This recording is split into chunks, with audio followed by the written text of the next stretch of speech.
Continuamos en Conecta tu Vida y ya nos encontramos en nuestro espacio de vida holística y nos acompaña el maestro de Dharma, Carlos Coutinho. Y bueno, te damos la bienvenida, Carlos, gracias por acompañarnos y hoy nos vas a platicar y nos vas a explicar acerca del Trilaksana, que bueno, ya estos términos me estás explicando un poquito más, pero bueno, a detalle, platica a la gente que nos está viendo de qué se trata. Bienvenido. Muchas gracias.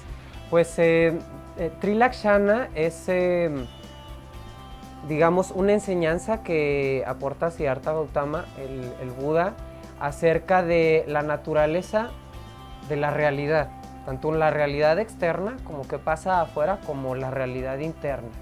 Entonces, el Buda llega a esta conclusión, a estas, digamos, enseñanzas, a este Dharma, luego de su práctica espiritual, bueno, sabemos a la historia de que termina siendo, bueno, empieza su vida como un príncipe lleno de muchas riquezas, entonces aislado de situaciones de mucho sufrimiento, ¿no? Entonces de pronto él se da cuenta como que falta algo más, sale de palacio y en la historia describen cómo se da cuenta de que pues en el mundo hay sufrimiento. Entonces dice, ¿cómo es posible que ocurra esto? Y ¿hay acaso alguna forma de romper con este estado de insatisfacción y de sufrimiento? Y esa es la pregunta que motiva su práctica. Y efectivamente llega a varias conclusiones y entre ellas es el Trilaksana, que es cómo se comporta la naturaleza. Entonces, primero llega a la conclusión de que la naturaleza es transitoria, o sea, que transita, ¿no? Que se mueve, que cambia, que todo va pasando, efectivamente. Entonces dice, no hay una sola cosa que esté estática, que esté sin alterarse con el tiempo, sin transformarse. Entonces, cuando nosotros llegamos a sufrir, es probable que sea, primero, por no entender o no percibir o haber caído en el engaño, en la idea ilusoria de que algo se puede mantener como es hoy, mañana y pasado para siempre igual, ¿no? Entonces eso no va a pasar. Y de pronto si nos ponemos a buscar y a buscar y a buscar y dices, pues ¿qué hay permanente en mí? Incluso nuestro cuerpo, que dices, bueno, el cuerpo se ve como pues, muy estable, ¿no?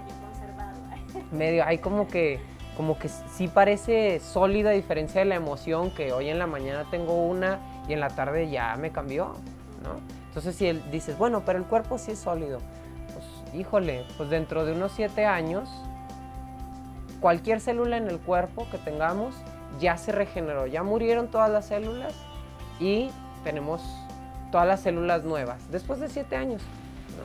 Entonces, cada 7 años un cuerpo nuevo, ¿no? Entonces, es muy interesante cómo efectivamente todas las cosas acá adentro, allá afuera, son transitorias, todo pasa, ¿no? Entonces, un segundo punto ahí sería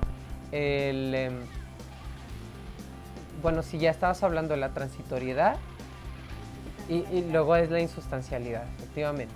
Entonces, ese es otro concepto que a lo mejor nosotros como occidentales se nos hace un poquito más raro que a los orientales. Y decimos, la insustancialidad la nombran como anatman o anatta, ¿no? Entonces, atman en el sánscrito habla del alma, ¿no? Entonces, en el budismo dicen, no hay alma, ¿no? Entonces, de pronto yo le preguntaba a mi maestro antes, oiga, pero entonces, ¿qué pasa cuando el alma y no sé qué? Y él dice, no hay alma. Y yo así como, ¿cómo que no hay alma? A ver, y dice, bueno, es que depende de cómo estás entendiendo al alma. Entonces, alma, en sánscrito, el Atman, lo entendían como una parte de la realidad que era permanente con el paso del tiempo, como eterno e inmutable, que no cambiaba, ¿no?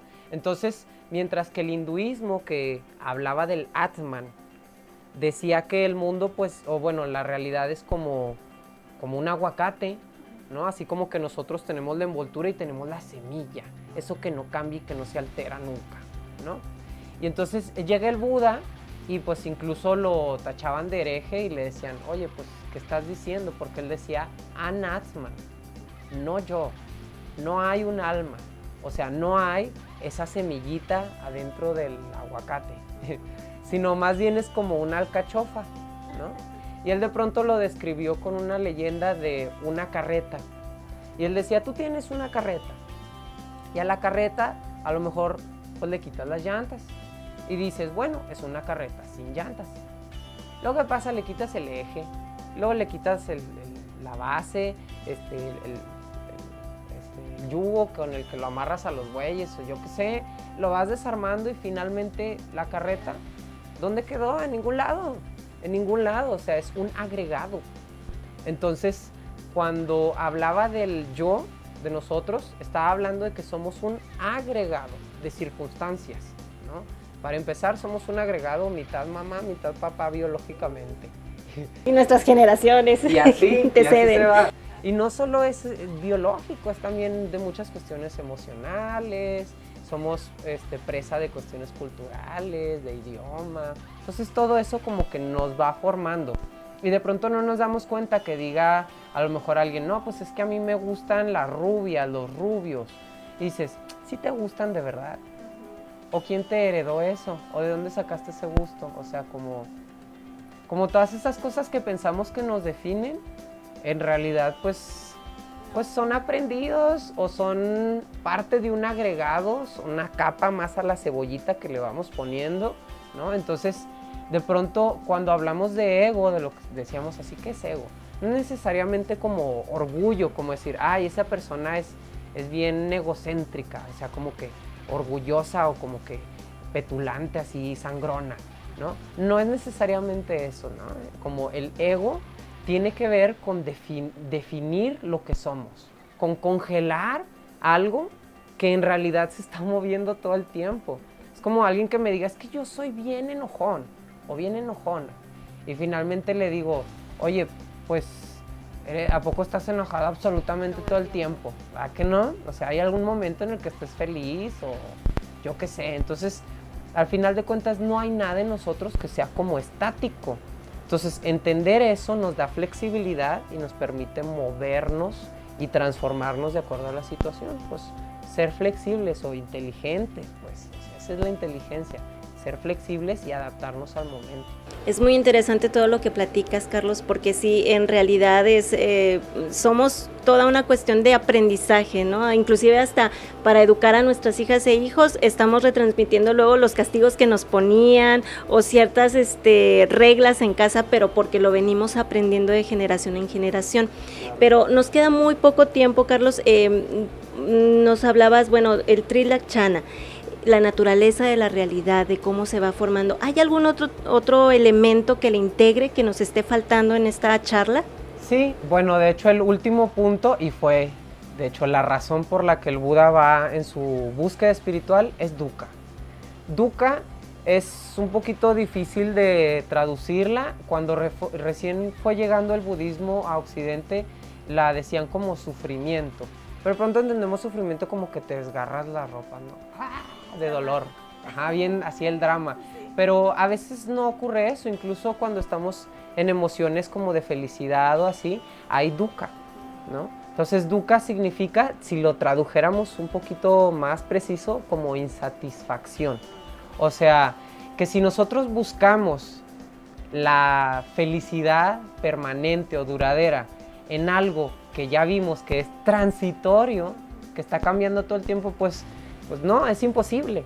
Y entonces es errar la atención, estamos prestándole atención a algo externo o incluso interno que pensamos que nos va a dar felicidad, y no se trata de eso, se trata de tomar como la actitud de ser felices y de ahí disfrutar la vida, ¿no? Y entonces empezar a aprender de lo positivo, disfrutarlo y dejar que agradecerlo en nuestra vida. Y pues bueno, de lo negativo, pues en realidad también podemos tener un aprendizaje y crecer. Pues ahí está la información. Es un trabajo que tenemos que hacer diario, Carlos, a través de la meditación, ¿no? Como para irnos dando cuenta de todos estos elementos. ¿Cuál sería tu mensaje final para cerrar esta sección, Carlos? Sí, pues efectivamente la meditación sería como la herramienta para empezar a trabajar acerca de la naturaleza de la realidad y de nosotros mismos. Entonces, con la meditación, o sea, el Buda decía, pues no me creas a mí, practica, obsérvate y entonces date cuenta si es cierto, o a ver si encuentras algo que realmente nunca cambie en ti, o a ver si encuentras algo que sea sustancial en ti o que siempre esté permanente, o a ver si te das cuenta que persiguiendo algún, digamos, algún objetivo transitorio de la vida vas a ser feliz. Es lo que decía, ¿no? O sea, la felicidad es una actitud de ir en el camino, ¿no? Entonces, es como cambiar la perspectiva, ya no, a través de la meditación, empezar a darnos cuenta de cómo podemos errar nuestra atención si nos enfocamos en algo transitorio. Gracias, Carlos. Y bueno, tú ya tienes la información. ¿Qué vas a hacer por ti el día de hoy?